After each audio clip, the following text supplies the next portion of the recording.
So at the end of the day, we're all human, right? We all need to rest. We all have limitations. But what we don't want to do is put limitations on ourselves right out of the gate. In terms of some of these theories that people come up with, and then people come into agreement with them, they share it, that becomes their mindset. So instead, we developed, I guess it was about 10 years ago, what we call the straw theory. The straw theory, if you think about that camel, right? That camel, he gets one thing on his back. It might be a stressor, it might be an environmental toxin, it might be a symptom. Okay, he can handle that, right? But then he gets another one. Now it's a little heavier on his back. Another one, maybe it's another environmental toxin, another symptom, another stressor. The straw theory is like what we all deal with, especially with fibromyalgia, when we just get to that threshold where our back can't take anymore. That camel's back is overloaded. That's what the straw theory is about.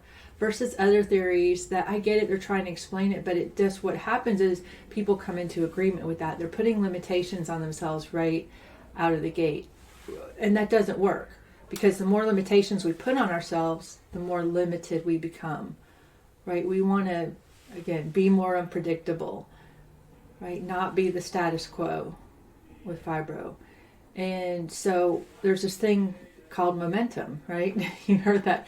Have you ever had a to-do list for the day or a to-do list for a week? Sometimes that's more helpful because we can't do everything in a day. And every time you check off another thing from your to-do, it gives you a little momentum. Oh, I checked off that thing. Okay. Oh, that felt good. And part of your brain lights up. Right? That's momentum, or what I call focused momentum, FOMO. That's a different kind of FOMO, where it makes us feel good. The endorphins, the dopamine, like it lights us up, and we're like, okay, I can do this. And what else can I do? You know, that's why we say here at Living Smarter and in our course, make it start paying you, right? That's what we teach, is like, so many people want to get stuck in what I call that gap, where they're afraid they're going to pay for something on a day where maybe they feel a little bit better, they do a little bit more, and you know, that's just not a way to live. I get it all day long, living with symptoms since the age of 9, now almost 55. As a practitioner and trainer specializing in fibro, I just want us all to create that life worth living, right? That's what this is about. This isn't about pressure to perform or anything else. This is about you just reclaiming your life, the things that you say have been stolen. I get it.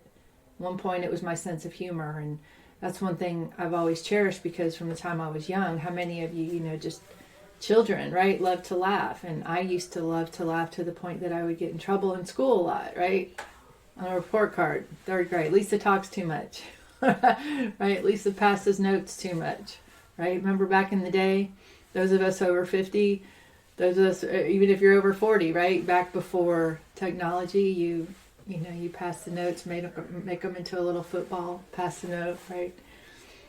But back to the straw theory, it's important because, that makes sense. That's like, we're all human, right? We all have a threshold that we meet. Now with fibromyalgia, it's a little different because, like I said, it could be a symptom, it could be an environmental toxin, it could be a stressor of some kind.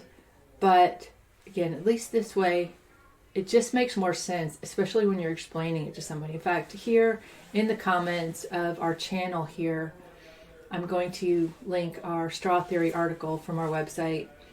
Feel free to read that if you haven't yet. I think it'll make a lot of sense.